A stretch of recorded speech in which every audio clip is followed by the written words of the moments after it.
இந்த வருடத்துடைய வாக்குத்தத்த வசனத்தை நம்ம பார்க்கிறோம். அல்லேலூயா சொல்லுவோமா? தேவன், நம்முடைய தேவன் வாக்குத்தத்தம் தேவனாயிருக்கிறார். அவர் வாக்கு மாறாதவர். யாக்கோபுக்கு சொல்லும்போது அவர் என்ன சொல்றார்? நான் சொன்னதை செய்யும் அளவு உன்னை கைவிடுவதில்லை. எனவே அவர் சொன்னதை அவர் செய்வார். அதற்கு ஏற்ற பாத்திரமா இல்லாமல் இருந்தோம்னால், தகுதி இல்லாமல் இருந்தால் அது நடக்காது.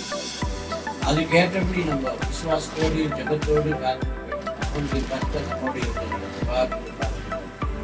தேவனுடைய நாம் புதிய வந்த 2025 ஆண்டு வாக்குத்தத்த வசனம்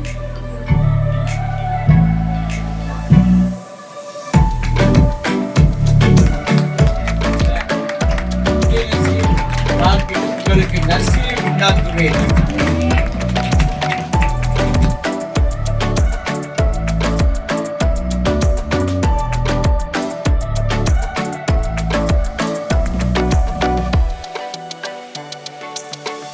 உங்கள் முந்தின சீரை பார்க்கிலும் நற்சீர் உண்டாக்குவேன். ஒரு அல்லேலூயா சொல்லுவோமா? புரிந்து கொண்டவங்க ஒரு அல்லேலூயா சொல்லுங்க. சீர்னா என்ன?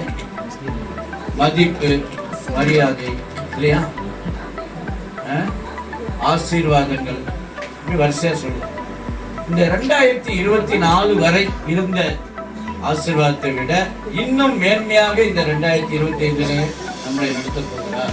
அல்லேலூயா. கரங்களை தட்டி ஆண்டவருக்கு செலுத்துவோமா? ஆமென். நல்ல ஆண்டவரே, உமக்கு நன்றி.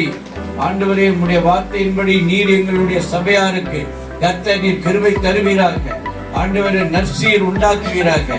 எந்தெந்த விஷயத்துல ஆண்டவரே சீர் குறைந்து இருக்கிறார்களோ, ஆசீர்வாதம் குறைந்திருக்கிறார்களோ, ஆண்டவரே அவைகள் மத்தியிலே நற்சீர் உண்டாக்கி உம்முடைய நாமத்துக்கு மகிமையாக உம்முடைய வார்த்தையின்படியே நீ செய்து முடிப்பீராக. ஆண்டவரே, கடந்த ஆண்டு பார்க்கும்போது என் ஜனங்கள் ஒருபோது வெட்கப்பட்டு போவதில்லை என்றபடி, ஆண்டவரே எத்தனையோ சூழ்நிலை வந்த போதெல்லாம் கர்த்தர் நீர் நல்லவராயிருந்து காத்து வந்தீர். அதற்காக நன்றி. இந்த ஆண்டிலும் ஆண்டவரே முந்தின சீரை பார்க்கிறோம். உங்களுக்கு நற்சீர் உண்டாக்க செய்வேன் என்று சொன்ன கர்த்தர் எங்களுக்காக நற்சீர் செய்ய நீர் காத்திருக்கிறபடியால் நன்றி. ஆண்டவரே, தகுதி உள்ளவர்களாய் எங்களை மாற்றி நாங்கள் நற்சீர் பெற்று உமக்கு சாட்சியாய் ஜீவிக்க எங்கள் ஆண்டவர் நீர் கிருபை பொழிந்தருளுவீராக. ஆமென், ஆமென், ஆமென்.